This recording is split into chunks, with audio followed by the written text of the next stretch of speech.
Welcome to the Jeff Knows Inc. Entrepreneurial Show with your host, Jeff Lopes. We are live on the Jeff Knows Inc. podcast. I'm your host, Jeff Lopes. Super excited to have on a gentleman. We've been back and forth for a while to make this happen. Dave Hurd, what's up, brother? What is up, my friend? You got a nice little studio set up too, which I appreciate because some of our guests, it's just an iPhone going. So I appreciate that. Where are you based out of right now? So I am in Lake Wiley, South Carolina, just south of Charlotte, North Carolina, down here in the States. So you've always been out of that area? I have, for the most part. So I grew up in Eastern North Carolina, went out to California for a couple of years for grad school at UC Berkeley, the bastion of liberal education. That was a fun couple of years.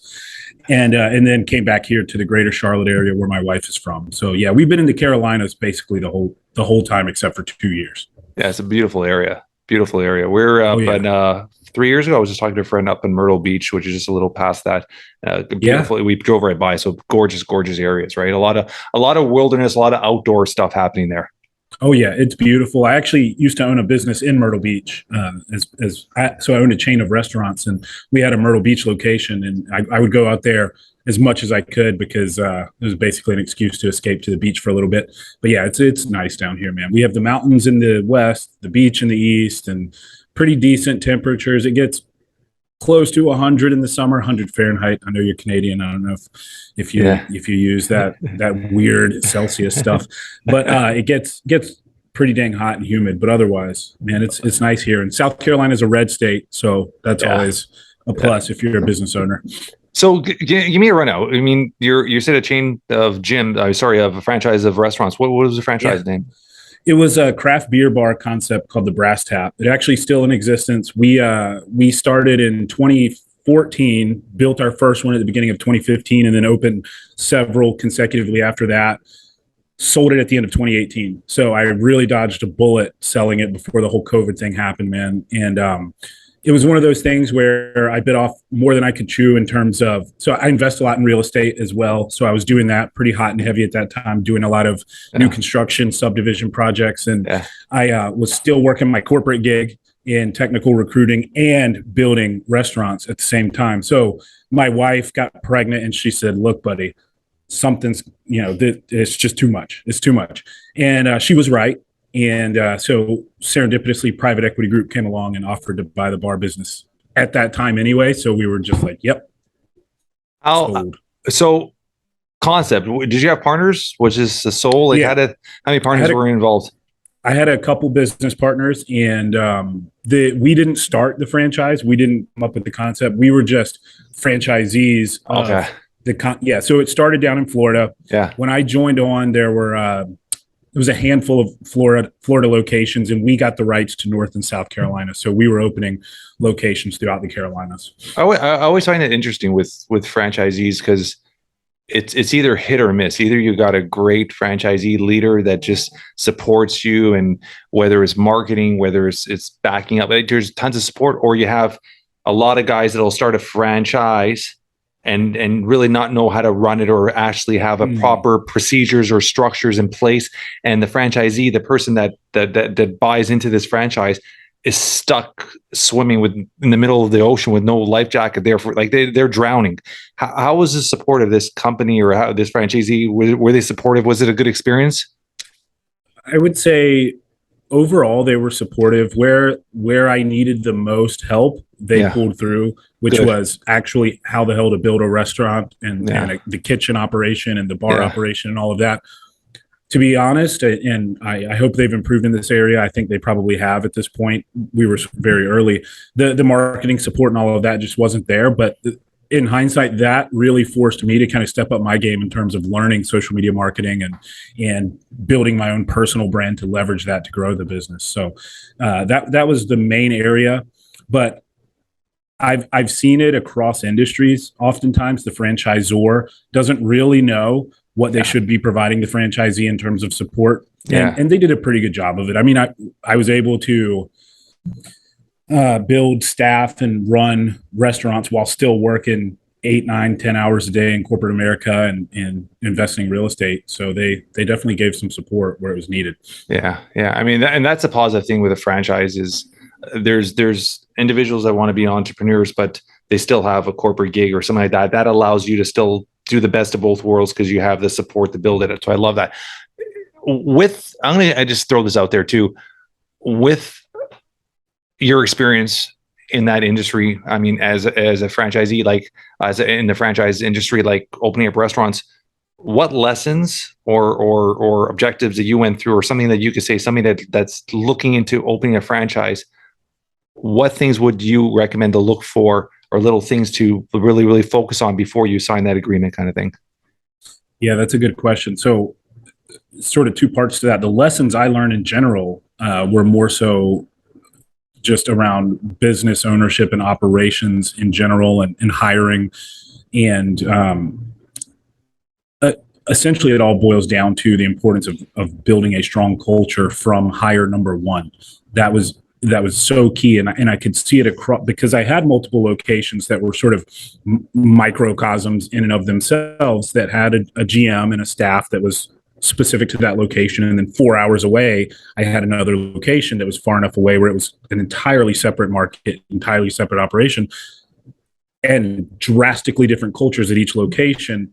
And it fell on me to establish that from the very first hire, the manager overseeing that location, and then instilling in them what I expect in terms of culture for all the subsequent hires they make, and so on and so forth. So the value of culture in an organization cannot be overstated. It is everything. You can show me 1,000 resumes with kick-ass technical skills, and if they're not cultural fits, it's a hard pass.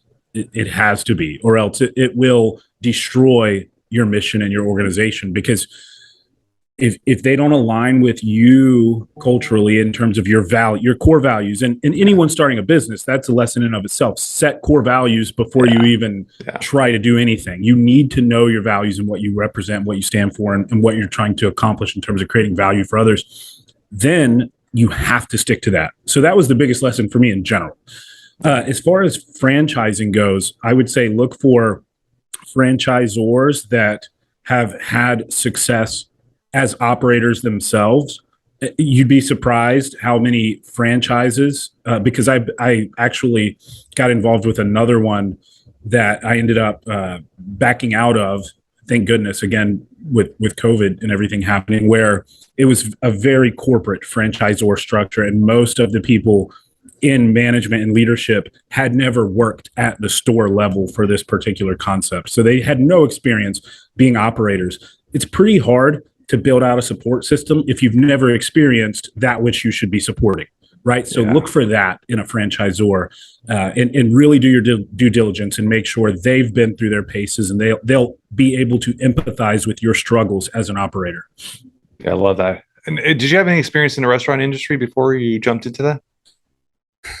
I had been a busboy and server and stuff like that. So, and I worked at a couple small cafes doing prep cook stuff. I worked a million jobs through high school and college, but that was it. I was never in a leadership role, or never had to build a restaurant or anything like that. So it was certainly a screw it, let's do it moment. Yeah. I mean, of all industries, I always say, I mean, that's one industry I would never even, like, I've been an entrepreneur for 26 and a half years. I've had multiple companies. I would never, ever even play around with the restaurant. It's, I mean, if you, let's bump into COVID. You sold right prior, which is a blessing in disguise at that moment, because I mean, I don't know how it was in the US, but in Canada, I mean, our restrictions are pretty shit. I think the number is a little over 12,500 restaurants all closed their doors in this process, in this period. So you're looking at a lot of families that have lost their business, they lost their livelihood because of the closures. And I'm assuming, I don't know how the restrictions were in North and South Carolina, but I mean, you would have been drastically affected too, I'm assuming, right? Oh, absolutely. So one of the locations that I sold has since shut down completely. It failed because of COVID. And the others, I think they just got by the skin of their teeth, and it was rough, because I kept in contact. Part of the agreement was that I would help and provide advice and leadership guidance with the new owners. And they struggled, man. They struggled big time. I mean, I really did dodge a bullet, and thank goodness. It was. Did you, I mean, you don't have to get in detail, but when you did sell, did you have any form of payment package or a payment process, or was it all like, here, we sold, it's yours, move on kind of thing? Yep. Yeah. So you lucked out too with that, because I mean, a lot of when you're trying to sell a business like that, a lot of times it's broken down into a process of a year, 2-year payments, and you coming on board as a staff and all that. So you big time dodged a bullet there. So growing up, did you always have an inkling or a passion for entrepreneur? Like, what drove you to be in this industry? In a way, what drove you to be an entrepreneur? So I don't think I had a drive to be an entrepreneur, if I'm being quite honest, per se. Yeah. But I think a lot of that stemmed from the fact that I didn't even know what the hell an entrepreneur was when I was growing up. I didn't even have an example of what that looked like. I had a drive for more, to achieve more, to be better, to get out of my situation. And so I grew up, both of my parents were 16 when I was born. They were both drug addicts, were homeless, they were in and out of prison, both of them. They were abusive. All the crap that can happen to a kid. It was pretty rough. And so for me, man, it was just like, how the hell do I get out of this? I don't know what I want to do. I don't know what I want to be, but I don't want to be that. And I sort of settled on education, because that was, again, I didn't have any examples to follow, but I'm like, well, I know that if people go to school and do good in school, they're successful, right? Yeah. And so that's what I did. And got good grades in school, did that whole thing, graduated high school valedictorian, got scholarships to college, then went to grad school and all this stuff. And I was pursuing a PhD in biochemistry, and I wanted to be a college professor. So I had this moment where I sort of had to reflect on just how unhappy I was pursuing that path. And it came in year 2 of a PhD program, like I said, over at UC Berkeley in California. And I was like, dude, you are miserable. You are absolutely miserable. Why the hell are you doing this? And I had a full fellowship, like it was extremely rare, hard to get fellowship. Everything was paid for my entire PhD. And I hated doing lab work. I hated doing science. I loved talking about it. I loved teaching it. That was what I really enjoyed, was standing in front of 50 people in a lecture hall and teaching them. And all of the people stuff I really loved, but I hated sitting in the lab and pipetting little the day-to-day operations. Dude, it was I felt, and then the payoff was you publish a paper that maybe 1 or 2 other people ever read. And so I wanted to have more impact. I wanted to create more value. I wanted to do something bigger than just get a PhD and do obscure research. And so after 2 years of a PhD program, I told my then fiance, now wife at the time, that I was going to drop out of my PhD. And it came out of nowhere. Everybody thought I was insane. My research advisor lost it. He was like, dude, do you know how many people would kill to have what you have? And I'm like, yeah, no, I get it, but it's just not for me. And that's a huge life lesson in and of itself, man. You have to know when to step away, and don't look at it as a failure, but just you learning a little more about what you should be doing. And that's how I had to frame it for myself. And we were in Northern California and couldn't afford to live once I dropped out. And so we had to move back across the states. And it was the most humbling moment of my life, because here I am with this. So they were kind enough to give me a master's degree for my time, which was nice, because I did 2 years. I say it like I did 2 years, like it was a sentence. But I'm overeducated, unemployed, no money, I'm thinking to myself, I'm just a complete loser. And then to add insult to injury, my wife, she was my fiance then, we moved back to where she could get a job, because she could transfer with her company that she was already working with at this point. And so that was Charlotte, North Carolina, where her parents lived. So now I'm living upstairs at her parents' house as an unemployed fiance to their daughter, who is the one making money. Man, it was just like, whew, I was like really evaluating myself as a man at that point, and like, dude, what the hell are you going to do? And I did a self-audit. I said, well, what skills do you have? Obviously, you have all this scientific background. Is there anything you can do that's not actually science and not being a teacher, because that doesn't pay shit. Yeah. Unfortunately. And so I'm like just searching for stuff on the internet and looking at job ads and everything. And I'm scrolling on Craigslist of all places. I don't know if people remember that website, but it was like someone had written it for me. The ad said, have a background in science, but don't want to do science. Seriously. Want to get experience in business. And I'm like looking around like, is somebody how is this possible? And so I click on it, and it's a job in technical recruiting, working in life science industry. So that was my corporate start. And so I started recruiting chemists and positions like that for pharma companies and stuff like that. Are you still involved in that? So I left. So I did that for a while. I transitioned to engineering roles within the same company, built that team, and then transitioned to IT. Did that for a while until I finally left after about 8 years with that firm. And that, again, towards the end there, I had built the restaurant business up and everything, sold that.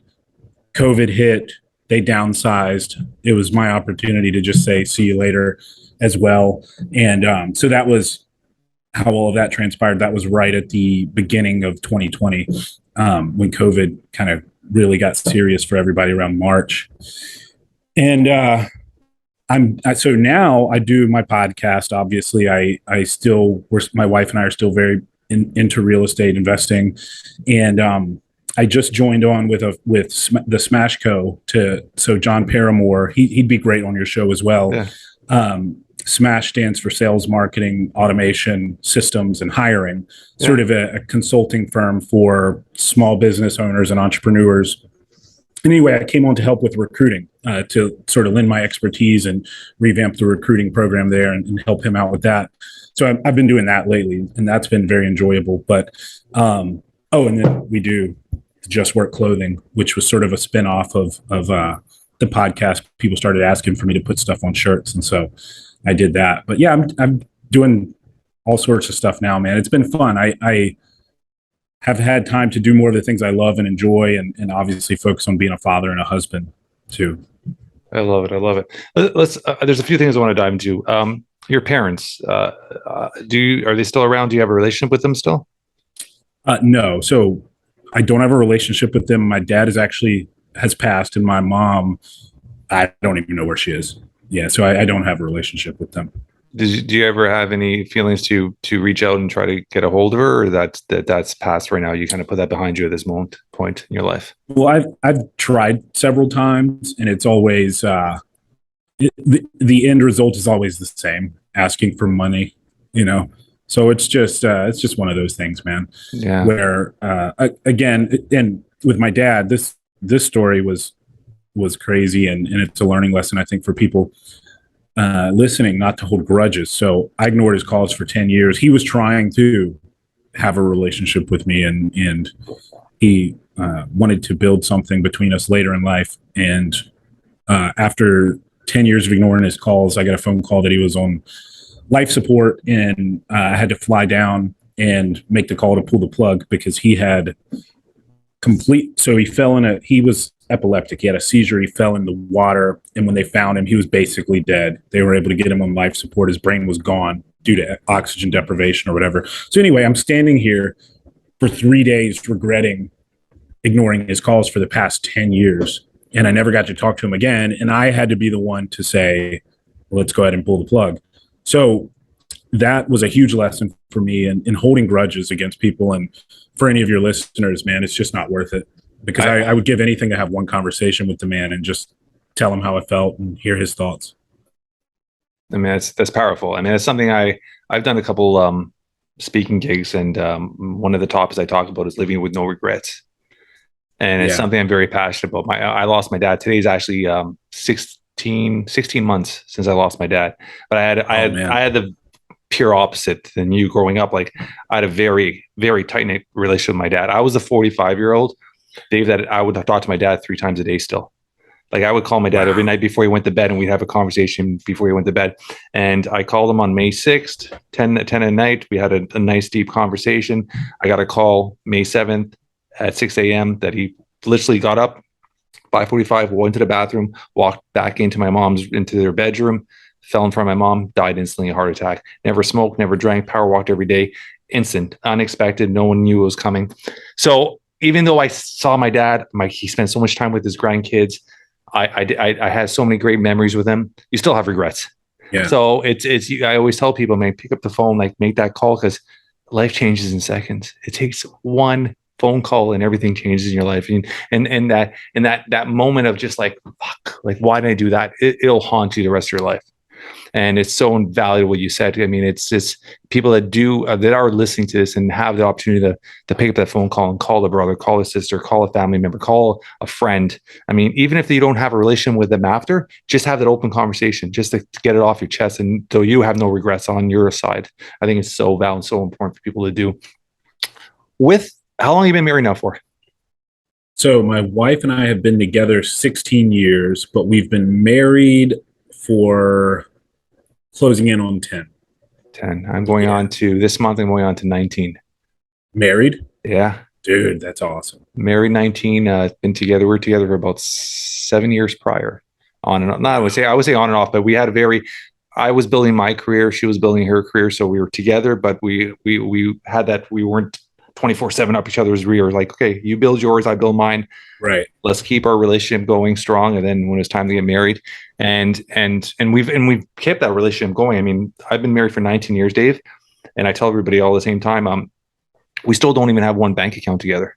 She has her bank account. I have my bank account. We never argue about money. We have a very a relationship where we're very supportive of each other, but at the same time too, we allow each other to build our own careers, our own freedom, and stuff like that. So, and it works for us, and it's been an incredible relationship, and love her to death. And we got 2 amazing kids. My daughter's 16, my son just turned 14. So life is good in the family realm of things. How old's your daughter? 5.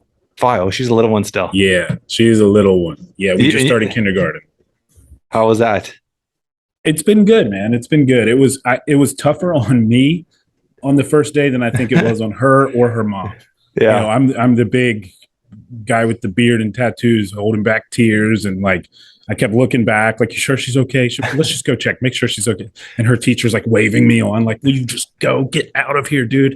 And meanwhile, my daughter Carter, she's just off playing with the other kids. She's totally fine. Yeah. So that was reassuring to see how she just sort of took to it, and she was good. And it's insane, this feeling of, and I think every parent goes through this, where you just look at them and you're like, I cannot believe that I made that, and now it's an autonomous human functioning with its own opinions, and it's doing like, it's so wild to see, man. And then to see her interact with friends and other kids and everything, it's like, it's so fulfilling. Being a father is unlike anything I've ever experienced. Yeah, it's the best. And time, I mean, there's so many stats. I mean, there's stats out there that say I'd say 80 to 90% of the face time you have your kids is before the age of 18. And then you go off to college and stuff. When you start thinking of those numbers, and they're true, like my daughter's 16, and I could literally remember her. I mean, the first 3 months of her life, she was the most colicky baby in the world. I mean, she was up all night crying, and we're like going crazy. Like, what do we do? What do we do? And now she's 16. She's so independent, pure entrepreneur, honor roll, like high performance dancer, just a great kid. We get home, the 16-year-old, we get home and she has dinner ready every night. Like, she cooks, she cleans. Like, this kid's on the ball. And I'm looking at her, and she's having conversations with me, like already planning college and where she wants to go. We're from Toronto, Canada. She's like, I got a condo up in British Columbia. She's like, I think I'm going to start looking at universities there and move there, and I can stay at the place that. And I'm like, no, like, slow down, because it flies by. It completely flies by. And what's crazy is what you're having with your daughter.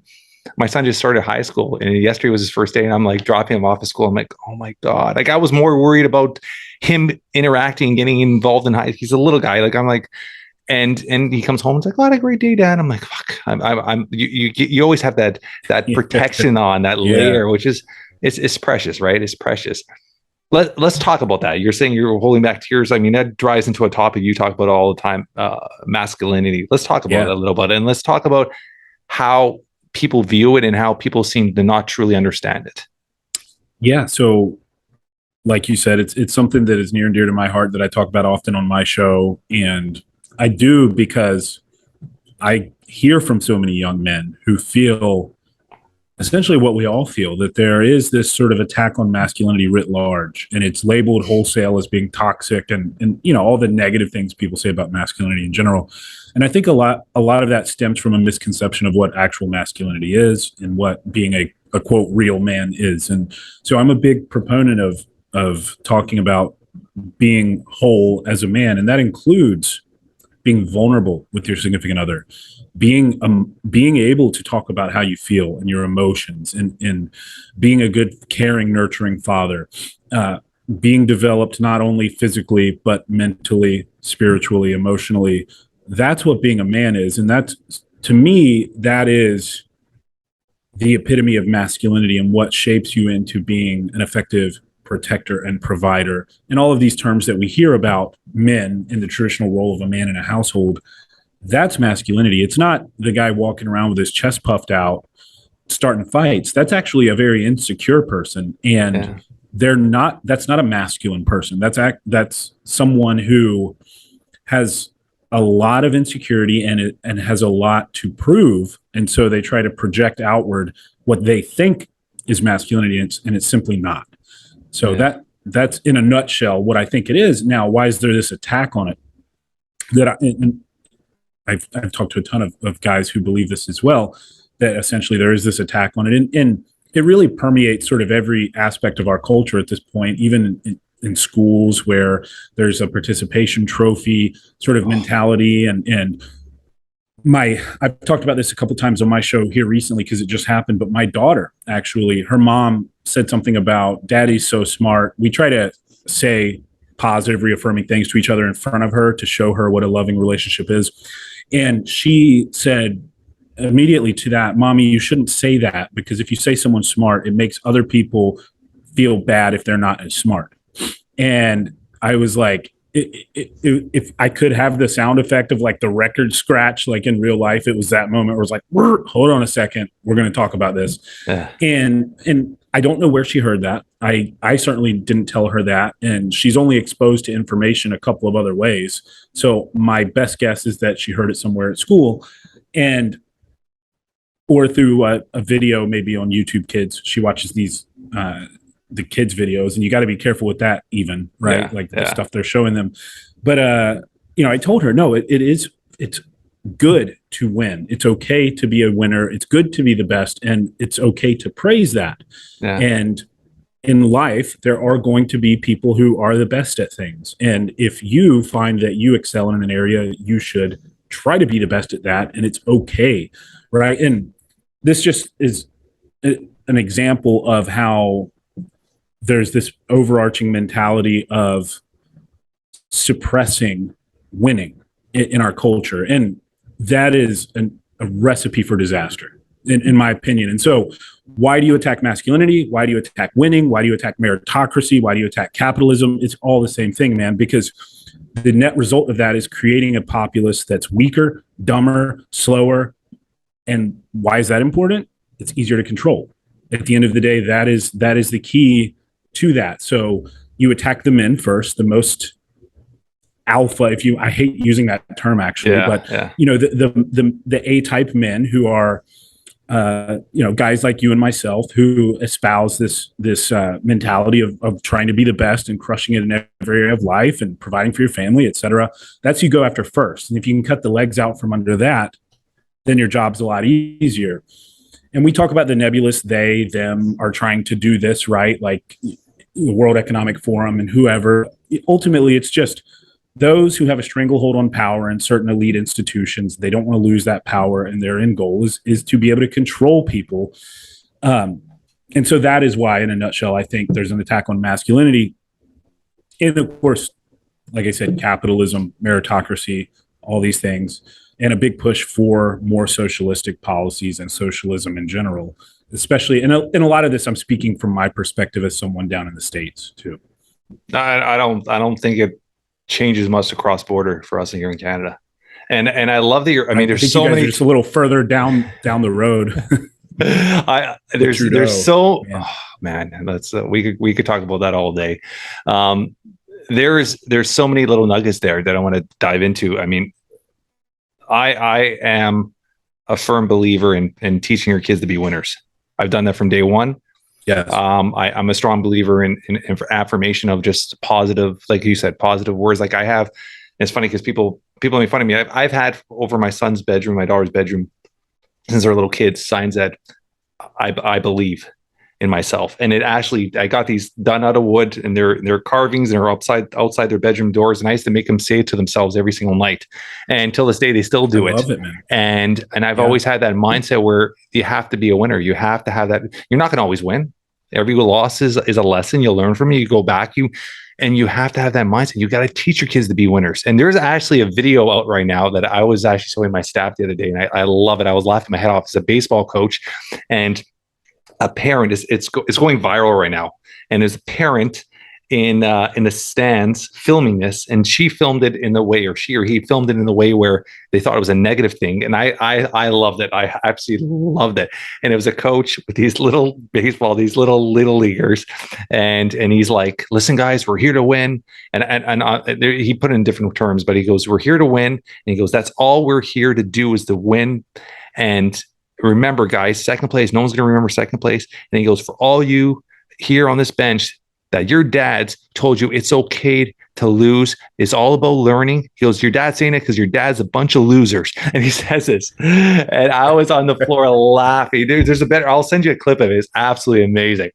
And having that mindset, because it's all about, I talk about this all the time on the podcast, participation ribbons. I can't stand them. You got to teach your kids from a young age to be winners, because when they get in the real world, no one remembers second place. No one gives a shit. If you're not there to win or to do everything you possibly can to take advantage of any opportunity you get in front of you, you're always going to be pushed behind. And the ones that get pushed behind and are okay with that are always never, ever going to succeed in anything they ever do. So I'm a strong believer in exactly what you said. You have to teach your kids from day one to be winners and want to win and fight to win and push to win in everything they say, everything they do in life. But I think that's such a strong aspect that we got it from a very young age teacher as parents. And the masculinity aspect, it's okay to, when you're talking even with your partner, with your spouse, your girlfriend, your wife, it's just having that open conversation. I think it's so important to have open dialogue, open conversation. And one thing I do all the time, and I talk about all the time, is every single night, Monday to Friday, me and my wife, when the kids go to bed, we go for a power walk, and that's our time to talk and have an open dialogue of how your day was and is everything okay? Because a lot of times, especially in marriages, you don't realize what's happening in the other person's mind, what's happening in the other person's head. If you don't have that open dialogue and are vulnerable to understand, like, hey, this is not happening right, or this is not going on, being able to listen and correct it, that's why the divorce rate is so bloody high in North America. It's crazy. I know how it is in the US, but in Canada, I think it's 3 out of every 5 marriages end up in divorce, which is absolutely crazy, right? I believe it's similar here. Yeah. Sorry, I wasn't. I had to push another meeting just making sure. Carve out enough time here. That is very important, and my wife and I have recently made more efforts at that, and we are making it a point now. Like we set aside, we own the calendar. Like we have spousal meetings, essentially. One of them is a budget meeting. That's just something that we do, that we have to do. But the others are just for us time, and we're scheduling date nights where we get childcare, and it's just us, man. And that is so important. I can't stress that enough to people. Like, you can't stop dating one another, spending time with each other. It's really easy to focus all your efforts on the kids and the job and the businesses and everything else, and then don't forget why you got into this whole thing to begin with. And by this whole thing, I mean this marriage, this family, this, being dad or husband or whatever. It's because of that woman right across from you. And I will admittedly confess that I, for a long time, was just so focused on so many other things in the vein of being a good contributor, right? A good provider and all of that. But I was neglecting time with my wife. And so now we're making a lot of efforts at that. And it's been so great. We have literally set our alarms earlier to wake up before our kids so we could spend time together. Yeah, cool. Yeah. Like specific time together. Yeah, man. And anybody listening, if you're not doing that, I highly encourage you to do so. Just schedule time with each other, because otherwise, dude, it's really hard for it to just happen organically, So I agree with you completely. A quick question, Dave. When you're looking at male masculinity, and you're looking at, I'm not going to name brands, but you're looking at certain brands that are very aggressive to male dominance and male strength and just this powerful male. But then you're looking at the vulnerability side, and they don't want to talk about that. Where's that push? Where's that separation, or that fine line between being able to be vulnerable, be understanding, being compassionate, but at the same time too, being a provider, being taking charge, being the caregiver, being the father figure, being the disciplinary when it needs to be, which I think is very powerful as well. Where's that fine line? Because I think there's like, because, and why am I saying this? Because I was talking, not even on a podcast, with ex-UFC athlete that I've actually coached and I became really good friends with in the last few months, and he talks a lot, and I'll introduce you to after the podcast. He'd be a great guest for your podcast, and you could be on his. Awesome. But he talks a lot about exactly this topic, male masculinity, but he's also very against these aggressive brands of apparel and stuff that really put a light on men being just aggressive and strong, and that's all we are. We got to take control. Where's that fine line? Because obviously you're like that. You're obviously a big, muscular, husky guy. You got the beard. You're a dad. You're a provider. But at the same time, too, you're very open with talking about being vulnerable, right? So what's that fine line? Yeah, that's the toughest part for most men, is how to navigate that, to navigate turning that on and off, and when they should be one way or the other. The aggression part, the testosterone fueled aggression and all of that is the easy part for us, for most guys. Yeah, that's the easy part. And I think what happens with a lot of those brands, and I'm not the biggest fan of a lot of those brands either. I am more, my mentality, and I just had Adam Smith, a Green Beret, a former Green Beret, who's now a coach and does some really awesome stuff. I just had him on my show. It was an awesome episode. And we were talking about this concept of the warrior poet. And that's what I love, is someone who is a warrior and a poet, right? So for me, I'm vulnerable. I am understanding. I'm logical.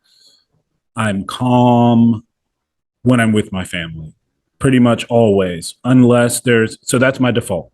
Okay. Unless there's an event that triggers like the need for me to be a disciplinarian, which I'm still calm, even when I'm a disciplinarian, and I'm still measured, and I'm very much less of I'm mad and more of, this is what happened, and let's talk through why you shouldn't do it that way.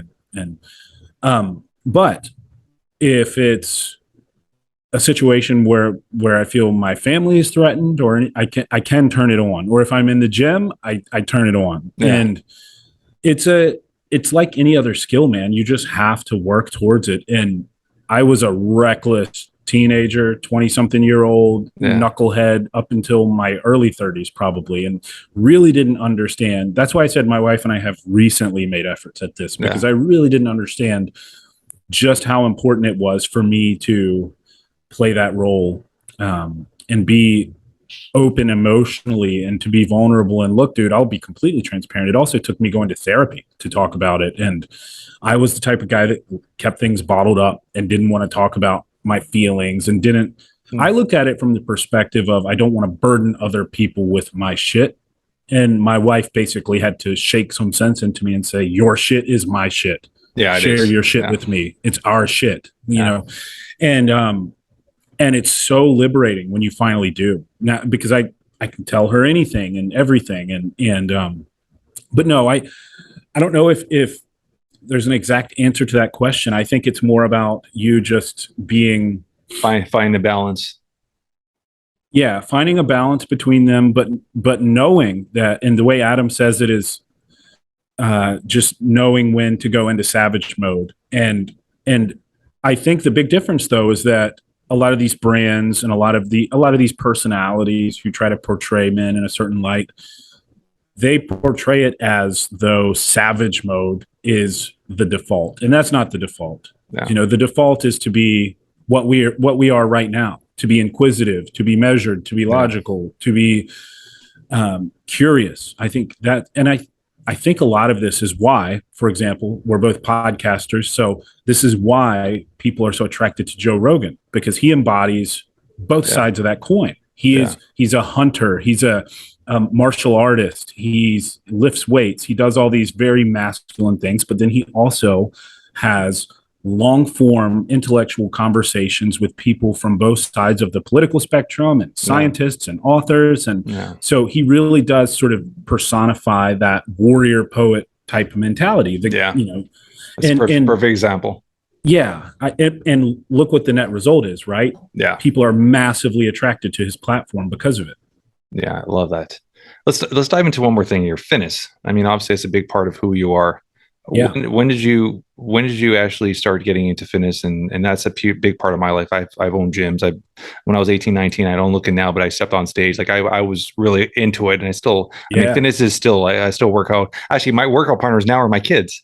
My 14, 16 year olds. Awesome. I get home at 3:30. We pack our stuff and hit the gym every single day, all three of us. When did it become part of your life, and how much is it part of your life? It became a part of my life when I was 15, and I'm 35. So it's been a part of my life for 20 years. Yeah. A large part of my life. It's still a large part of my life. And of course, the reasons why have evolved over time, and the types of fitness endeavors I pursue have evolved and changed. But it started because I was a young kid in school, and finally got access to the weight room at school. And it was the first time in my life that, remember the background I came from, drug addict, abusive parents, all this terrible shit. It was the first time in my life that I could have full control over a process, and the result was directly correlated to my efforts and my efforts alone. Yeah. My mom couldn't take it from me and go sell it for drugs. It was mine. I put in the work. My body changed. And so I was immediately obsessed with it, to be quite honest, at that stage in my life. Because also, as a kid with low confidence that came from a white trash family, whatever you want to call it, and I was picked on at school and all that stuff, some for that, putting on muscle and getting confidence and all of that stuff was huge for me. So finding the weight room really did change my life, because it showed me that I was capable. It showed me that hard work is how you get results. And it boosted my confidence. And so as I lifted weights and became more athletic and stronger and all of these things, and gained more confidence, I did better in school, and all of these corollaries. And since then, it's always been a part of my life. Now it's more of my meditation, to be quite honest. It's my release away from everything. It's the thing I can always count on to be there waiting for me, no matter what else I've got on my mind and what other load I'm carrying. I can leave it all right there on the weight room floor and endure some pain and suffering for a little bit. And I do think that discomfort is a very important aspect to our lives. And if it has to be forced discomfort, that's fine. But getting uncomfortable, sweating, struggling, experiencing that is so important for building character. I think, especially in young people. And building growth. There's growth in you, right? Any form of stress, whether it's physical or mental, is just going to increase your growth as a human, right? Which I think is so valid. And I mean, my kids from God, I would say 4 or 5 years old, have been into fitness. Like my kids don't play video games. I would get home and my kids would be arguing over who could get on the treadmill. And it's been like that from day one. And I started that from such a young age that it's part of who they are now. It's part of their DNA. They want to work out. They want to eat healthy. Like it's a family thing. We go for family bike rides. We do stuff like that. So it's just become part of who we are.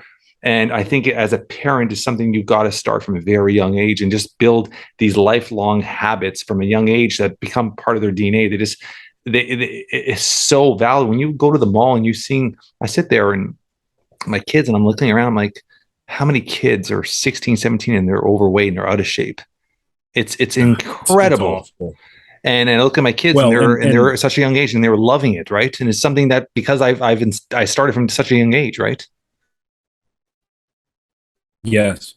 And that notwithstanding, it's so pernicious, man. It's this push towards you can be healthy at any size and you're morbidly obese, but you're still beautiful, and in this all in the name of body positivity. It's like, yeah, look, man, I would never belittle you for how you look. I will never treat you any different for how you look, but do not tell my child that it's healthy to be fat. No. And do not put it out there in the milieu that you can be healthy at any size. This is simply not true. Scientifically, it's not true. No. And the most mind-blowing part was when we knew that obesity was one of the most consequential comorbidities during COVID. Yeah. And we still had body positivity being pushed even harder. It's like so you're essentially telling people to do something that is going to reduce kill them. Yeah, exactly. Yeah. Kill them or reduce their lifespan. Yeah. But yes, kill them.